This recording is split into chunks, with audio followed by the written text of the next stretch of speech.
Hello guys, welcome to my channel. ఏంటో రోజు రోజుకి చిన్నపిల్లనైపోతున్నాను.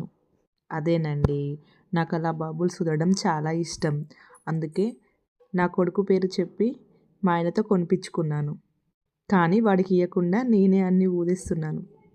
వాడు కూడా ముందు ఇవ్వనన్నాడు నాకు. నేనే వాడిని బుజ్జగించి వాని దగ్గర నుంచి లాగేసుకున్నాను. అయినా చిన్నపిల్లల్లా ఈ ఆటలేంటి అనుకుంటున్నారు కావచ్చు. మన సంతోషానికి వయసుకి సంబంధం ఏంటండి? నా దృష్టిలో ఏజ్ అంటే ఒక నెంబర్ మాత్రమే. ఉన్నన్ని రోజులు చక్కగా వీలైనంత నవ్వుతూ హ్యాపీగా ఉండడమే. ఏమంటారు friends? Okay friends, please subscribe చేసుకోండి అబ్బా. మీరు నాకు సపోర్ట్ చేస్తే నేను మంచి మంచి వీడియోస్ అప్లోడ్ చేస్తాను. Okay friends, bye bye.